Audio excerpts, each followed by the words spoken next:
नमस्कार मित्रों, मैं हूं डॉक्टर हरिनिवास। चैनल का नाम है संस्कृत साहित्य एवं संस्कृति। आप सुन रहे हैं महर्षि वात्स्यायन का कामसूत्र। देखिए, ये हमारे यहां की प्रथा रही है कि नायक नायिका को एक दूसरे का वर्ण करना चाहिए।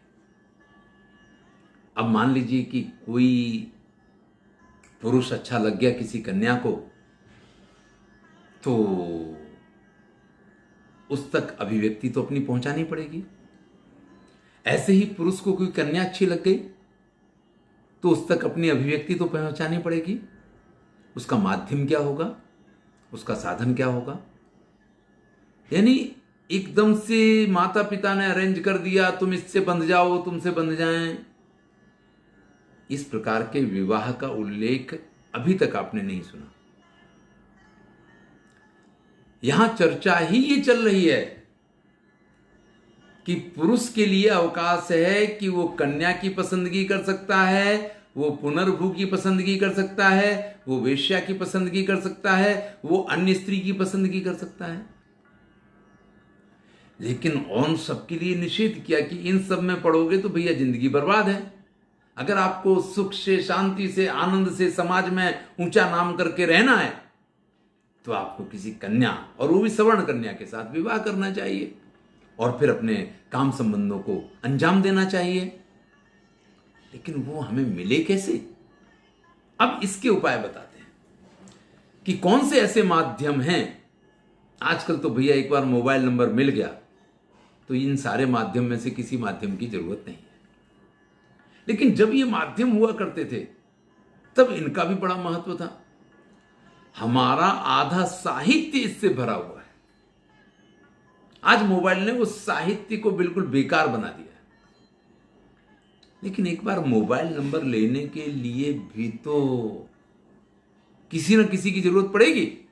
चलिए बात करते हैं सहपांशु क्रीडितम उपकार संबंधम समानशील व्यसनम साहाध्यायनम यश्चास्य मर्माणि रहस्यानि च विद्यात यस्य चायम विद्याद्वा धात्रपत्यम सहसम वृद्धम मित्रम। भाई, इतने प्रकार के मित्र हैं जो इस मामले में आपकी मदद कर सकते हैं। मिट्टी में जिनके साथ आप एक साथ खेले हैं, यानी जिसको कहते हैं कि लंगोटिया यार, बचपन का मित्र हो, जिसके साथ आप गिल्ली डंडा भी खेले, जिसके साथ आप हर प्रकार के खेल खेले हैं, मिट्टी में जिसके सह पांसु क्रीडितम, पांसु कहते हैं मिट्टी को, मिट्टी में जिसके साथ आप खेले कूदे हो वो मित्र, मतलब जिसके ऊपर आप आंख बंद करके भरोसा कर सकते हैं। अब ये पुरुष के लिए भी लागू पड़ेगा, स्त्री के लिए भी लागू पड़ेगा, इसको ख्याल रखिएगा। उपकार संबंधम, मान लीजिए आपने किसी का प्रेम संबंध बनाने में उसकी मदद की है या किसी तरीके से उसके ऊपर उपकार किया है, तो जो आपके उपकार के तले दबा हुआ हो ऐसा कोई व्यक्ति इसमें आपकी दिल तोड़ के मेहनत करके मदद करेगा। समानशील व्यसन, आपके जैसा स्वभाव हो, ऐसे लोगों के साथ मित्रता बड़ी जल्दी हो जाती है। पीने वालों को पीने का बहाना चाहिए, कहीं भी जाएंगे उनको मिल जाएंगे, उनके साथ मित्रता हो जाएगी। इसी प्रकार से जिनको जुआ वगैरह खेलने का शौक होता है, पत्ते वगैरह, उन्हें जहां जाते वहां इस प्रकार के लोग मिल जाएंगे। तो समानशील और व्यसन, आप अगर तंबाकू खाते हैं तो आपको जरूरत ही नहीं, किसी के भी सामने हाथ फैला देंगे, भैया जरा हमें भी देना, थोड़ी ज्यादा बना लेना, हम भी खाएंगे। गुटखा वगैरह खाते हैं, इन लोगों को तो समानशील व्यसन वाले जो लोग होते हैं ना, इनके अंदर भी बड़ी जल्दी मित्रता हो जाती है और ये सहायक भी बन जाते हैं। साहाध्यायनम, जो आपके साथ पढ़ा हो, भैया पढ़ते पढ़ते जो मित्रता होती है उसकी तो एक अपनी बात है। और ऐसे मित्र जैसे वो लंगोटिया यार होते हैं ना, उसी तरीके से होते हैं कि जरूरत पड़े तो आपके लिए सब कुछ करने के लिए तैयार हो जाते हैं। तो इनका भी समावेश इसमें हुआ है। यश्चास्य मर्माणि रहस्यानि च विद्यात्, जो आपके हर बात को जानता है। कोई ऐसा मित्र जिससे आपने सब कुछ कहा है, कब सो के उठते हैं वो भी आप बताते हैं, और कब सोते हैं और कैसे सोते हैं, क्या क्या करते हैं, सब बातें आप जिसको बताते हैं, ऐसा कोई व्यक्ति इस मामले में आपका मददगार हो सकता है। या आप जिसके रहस्यों को जानते हैं, अब चूंकि आप उसके सारे रहस्य जानते हैं तो उससे कहोगे तो वो भी आपकी मदद करने के लिए मजबूर हो जाएगा। धातृपत्यम, अगर आपकी धाय माँ है तो उसकी संतान, यानी एक प्रकार से आप धाय माँ ना हो तो आपके मौसी का पुत्र हो सकता है, आपके मामा का बेटा हो सकता है, आपकी बुआ का बेटा हो सकता है। लेकिन यहाँ जब धात्री शब्द का प्रयोग करते हैं तो आप ये मान के चलिए कि अधिकांश संभावना मौसी का जो पुत्र होता है, यानी जो मौसेरा भाई होता है, अगर उसके साथ आपके निकट के संबंध हैं तो वो आपके लिए इस मामले में सहायक सिद्ध हो सकता है। सहसम वृद्धम, और जो एक ही गांव के रहने वाले हों, एक ही साथ में बड़े हुए हों, एक ही साथ में खेले कूदे हों, ये 9 प्रकार के मित्र ऐसे हैं जिनको स्नेह मित्र कहा गया है, जिनके साथ बड़ा अच्छा संबंध होता है और जो आपकी इस मामले में मदद कर सकते हैं कि जब आपको कोई पत्र पहुंचाना हो, कोई पत्र लाना हो, कोई समाचार देना लेना हो, या आपकी भावनाएं उस तक पहुंचानी हो, तो ये लोग आपकी मदद कर सकते हैं। पितृ पैतामह अविसंवादकम अदृष्ट वैकृतम वश्यम ध्रुवम अलोभ शील परिहार्य अमंत्र विश्रावितम मित्र सम्मतम। अभी या कुछ मित्रों के संबंध ऐसे होते हैं कि आपके पिताजी ने कहा कि भाई ये हमारे परम मित्र हैं, आपने उनके बेटे की तरफ देखा और चूंकि आपके पिता की और उनके पिता की मित्रता है इसलिए उनके पुत्र के साथ आपकी मित्रता हो जाए। ये एक स्वाभाविक प्रक्रिया होती है और ऐसी मित्रताएं बड़ी जल्दी बंध जाती हैं और बड़े लंबे समय तक टिकी रहती हैं। तो ये भी एक ऐसा मित्रता का संबंध है जो पैतृक परंपरा से चला आ रहा है कि आपके पिता उनके पिता के मित्र, आप उनके मित्र हो जाएं, या उनके पिता आपके पिता के मित्र हैं तो वो आपके मित्र हो गए। ये मददगार होते हैं। इसके अलावा रजक, धोबी, भैया आपके घर के भी कपड़े वो धोता है, उनके कपड़े घर के कपड़े भी धोता है, उनके यहाँ भी प्रेस करता है, आपके यहाँ भी प्रेस करता है। आपने कहा कि उनके कपड़ों के बीच में रख के चिट्ठी चली जानी चाहिए, तो धोबी आपकी मदद कर सकता है। नापित, नाई भी आपकी मदद कर सकता है। मालाकार, कोई माली जो दोनों घर में फूल वूल पहुंचाता हो, जिनका आना जाना हो, वो भी आपकी मदद कर सकता है। गांधिक, यानी जो किराने की दुकान वगैरह होती है वो भी आपकी थोड़ी मदद कर सकता है। आप कोई सामान लेके आए, उनने कहा कि अगर सामान लेने आए तो थोड़ी सी इतनी कह देना उसको। तो ऐसा जो किराने की दुकान वाला है, जहां रेगुलर इनका आना जाना बना रहता है स्त्रियों का, पुरुषों का, वो मदद कर सकते हैं। सौरिक, दारू बेचने वाला, मदिरा विक्रेता, यानी वो समय ऐसा था कि स्त्रियां दारू नहीं पिएंगी ऐसा नहीं था। स्त्री पुरुष दोनों मदिरा का पान किया करते थे। उर्वशी पिलाती भी थी और पीती भी थी, रंभा पिलाती भी थी और पीती भी थी। सभी राजाओं के यहाँ सभी, और यहाँ तो नागरिक वृत्ति में आपसे कहा गया कि शहरों की संस्कृतियां इस प्रकार की तब भी हुआ करती थी और अब भी हैं। गांव की बात नहीं कर रहा, लेकिन आप ये नहीं मान सकते कि गांव में ऐसा नहीं होता है। मजदूर वर्ग की जितनी स्त्रियां हैं, अधिकांशता थोड़ा बहुत पीने का, मजबूरी में पिए या शौक से पिए, चलता रहता है। तो ऐसा कोई दारू वाला जो है ना, मदिरा बेचने वाला, वो भी आपकी इस मामले में मदद कर सकता है। भिक्षुक, भैया इनकी तो सब जगह गति होती है, कहीं भी जा सकते, किसी के घर जा सकते, और कोई ये भी नहीं कहेगा तुम यहां क्यों भीख मांगने आए, हमें तो भीख मांगनी थी तो चले आए। ऐसे लोग भी मदद कर सकते हैं। गोपाल, गाय चराने वाला, जो ग्वाला होता है, आपकी भी गाय चराता है, उनकी भी गाय चराता है, तो भैया ये आपका मदद कर सकते हैं। तांबूलिक, पान बेचने वाला, पान बनाने वाला, पान की दुकान वाला, ये भी आपका मददगार हो सकता है।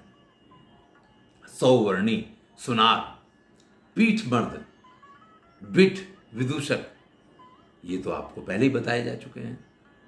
तो ये सभी लोग ऐसे हैं जो इस मामले में आपकी मदद कर सकते हैं, यानी आपके प्रेम को आपकी प्रेमिका तक पहुंचाने में, या आपकी प्रेमिका को ही आप तक पहुंचा दें, इसमें ये लोग आपकी मदद कर सकते हैं।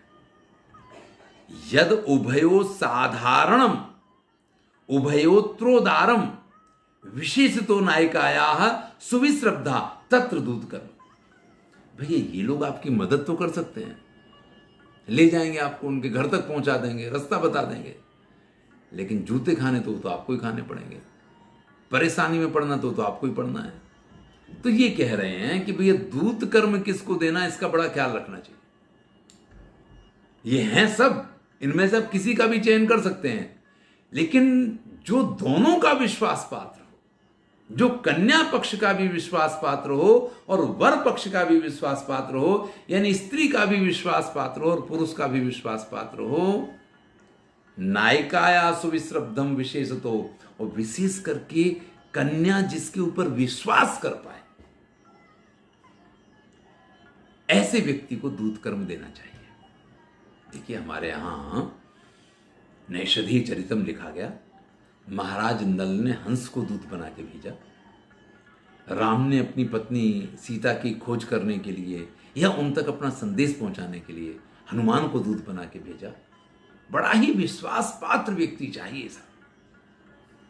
अब जो दूत है उसके गुणों की बात और कर लेते हैं। पटुता, होशियारी होनी चाहिए, धार्ष्ट्यम, लुच्चाई भी होनी चाहिए इसके साथ, इंगिताकारज्ञता, इशारे में जो समझ जाए। भाई आप पहुंचे जाकर के हैं, किसी की प्रियतमा को संदेश देना है, अब आप उसके पिता को नहीं पहचानते हैं, उसने धीरे से इशारा किया कि सामने हमारे पिताजी खड़े हुए हैं, कहीं भूल से कुछ बोल मत जाना, तो इशारों से ही कह पाएगी, स्पष्ट तो कहेगी नहीं। और अगर आप नहीं समझे तो फिर तो मार खाने का नंबर है ही है। तो पटुता आनी चाहिए, होशियारी होनी चाहिए, धृष्टता, लुच्चाई होनी चाहिए, इंगिता कारग्नता, जो इशारों को समझे, प्रतारण कालग्नता, और भाई जो प्रोत्साहन देने वाला। कई बार ऐसा होता है कि सामने की व्यक्ति पीछे हटने लग जाए कि नहीं यार हमसे नहीं होगा, फंस जाएंगे, बुरा हो जाएगा, ये हो जाएगा। जो उसको समझा सके, अरे भाई दुनिया के चक्कर में रहोगे तो फिर तो ऐसे ही बने रहोगे, मौका अच्छा है। तो जो प्रोत्साहन देने वाला हो और कालग्नता, और जिसके अंदर समय को समझने की क्षमता, ये बड़ा जरूरी है। क्योंकि किसी व्यक्ति की ना में भी हां होती है और किसी की तो हां में भी ना होती है। आप किसी की हां को जो वास्तव में ना है लेकर के चले आए तो समझ लीजिए कि मित्र के प्राण आपने संशय में डाल दिए। और किसी की ना को भी आप हां बनवा सकते हैं, तो भाई दूत जो है वो बड़ा होशियार होना चाहिए। विषय बुद्धित्वम, कुछ ऐसे विषय होते हैं, मैंने कहा कि तुरंत उसको इस चीज का अंदाज मिल जाना चाहिए कि ये जो हां कही जा रही है फंसाने के लिए है, मार खिलाने के लिए है, या ये हां जो है वो वास्तव में हां है। तो जिसकी बुद्धि विषयों को तुरंत समझ पाए और वो ये जान पाए कि ये जो कुछ है वो क्या सही है क्या गलत है, ऐसी क्षमता जिसमें हो, लघ्वी प्रतिपत्ति, निर्णय बड़ी जल्दी लो, छोटे छोटे उपाय जिसको आते हो। आप मालविकाग्निमित्रम पढ़िए, किस प्रकार से विदूषक ने हरदत्त और गणदास के बीच में, अरे यार तुम कहते हो कि तुम श्रेष्ठ हो और वो कहता है कि वो श्रेष्ठ है, हमें तो लगता है कि इसका फैसला होना ही चाहिए, इतना दो लोगों से कह के चले आए, दोनों लड़ने लग गए। और किस प्रकार से मालविका के दर्शन राजा को हुए, देखिए आप पूरी। तो ऐसे लोग छोटे छोटे उपायों के मास्टर होते हैं। तो जो छोटे छोटे उपायों के मास्टर हों, सो पाया चेति दूत गुणा, और सफलता जिसको रास आती हो। कुछ लोग हैं काम करने के लिए तैयार तो होते हैं, लेकिन अगर काम बिगड़ रहा तो उन्हें ऐसा कोई वो नहीं होता है कि ठीक है यार, हम गए थे सीता को देखने, पूरी लंका ढूंढ ली लेकिन हमें मिली नहीं। हनुमान जी ये आके कह सकते थे, लेकिन हनुमान जी 1000 बार, आप सुंदरकांड के वीडियो देखिए वाल्मीकि रामायण में, किस प्रकार से सीता को ढूंढते हैं, कितनी मेहनत करते हैं लंका में जाकर के। भाई ये समर्पण की भावना अगर है तो वो दूत सफल दूत हुआ करता है। तो जिसको सफलता का स्वाद हो, या जिसको सफल होना ही अच्छा लगता हो, असफलता जिसको अच्छी ही नहीं लगती हो, ऐसे व्यक्ति को आप दूत बना सकते हैं। चलिए भैया, प्रेमिका को प्रेमी चाहिए, प्रेमी को प्रेमिका चाहिए। आजकल तो ये सभी साधन जो हैं वो इतने उपयुक्त नहीं रह गए हैं, क्योंकि एक मोबाइल ही सबसे बड़ा साधन हो गया है, सबसे बड़ा सहायक हो गया है। एक बार नंबर मिल गया, मैसेज किया, अगर सामने वाले ने कुछ गलत जवाब दिया तो वो मैं तो दूसरे को भेज रहा था, भूल से आपके पास आ गया, सॉरी सॉरी, 2 मैसेज कर दिए, कान पकड़ लिए, माफी मांग ली, कहानी खत्म हो गई। और अगर सामने वाले ने उसका योग्य प्रत्युत्तर दे दिया तो अपना काम बनी गया। लेकिन पहले काल में हमारे काव्य प्रकाशकार मम्मट ने तो निशेषच्युत चंदनम स्तन तटम निर्मिष्ट रागोधरो, ऐसी ऐसी सुंदर सुंदर कथाएं कही हैं कि कई बार तो ये हो जाता कि आपके प्रेम का संदेश लेके जाने वाला खुद ही प्रेम में पड़ जाए और आपका ही पत्ता कट जाए। तो इस समय बड़ी सतर्कता की जरूरत हुआ करती थी। अंतिम श्लोक, यहां आकर के 5वां अध्याय पूरा होगा। आत्मवान मित्रवान युक्तो भावग्नो देश कालवित अलभ्याम अपि अयत्नेने स्त्रियम संसाधय नरः। भाई जो व्यक्ति आत्मवान होता है, यानी आत्मबल से युक्त होता है, खुद पे कॉन्फिडेंस, आत्मविश्वास, ये तो सबसे पहली बात है। मित्रवान, और जिसको ऐसा मित्र भी मिला हो कि वो उस पे जान देने के लिए तैयार हो, जो भावनाओं को बराबर समझने वाला है और देश काल का जो जानने वाला है, ऐसा व्यक्ति। 4 गुण कहे गए हैं। अपने ऊपर आत्मविश्वास हो, श्रेष्ठ मित्र का साथ हो, भावों को पढ़ना आता हो और देश काल का जो जानकार हो, ऐसा व्यक्ति। अलभ्यम अपि, जो अलभ्य स्त्री हो या जो अलभ्य पुरुष हो, उसको भी अयत्नेन, बड़ी सरलता से अपने बस में कर लेता है, या अपना मित्र बना लेता है, या उसके साथ जीवन आगे बिताना है, इसका प्रस्ताव रखने का मौका प्राप्त कर लेता है। यानी ऐसे व्यक्तियों को प्रेम में सफलता मिला करती है। धन्यवाद। मैं हूं डॉक्टर हरिनिवास, और इसके बाद से जो शुरू होगा वो है सांप्रयोगिक प्रकरण। और सांप्रयोगिक प्रकरण यानी यही वो प्रकरण है जहां से जिस काम सूत्र से आप परिचित हैं या जिस काम शास्त्र से आप परिचित हैं, उसकी चर्चाएं शुरू होंगी। ध्यान रखिए, काम शास्त्री जितने ग्रंथ हैं, चाहे वो रति रहस्य हो, चाहे वो अनंग रंग हो, वो यहां से शुरू होते हैं। अभी तक आपने जो सुना वो सिर्फ काम सूत्र का वैशिष्ट है, वो सिर्फ महर्षि वात्स्यायन द्वारा प्रस्तुत किया गया है। धन्यवाद। आनंद लेने के लिए देखते रहिए संस्कृत साहित्य एवं संस्कृति की प्लेलिस्ट में जाइए और भी विषयों का आनंद लीजिए। पुनः आप सबका धन्यवाद। अगर चैनल को सब्सक्राइब नहीं किया है तो जल्दी से सब्सक्राइब कीजिए।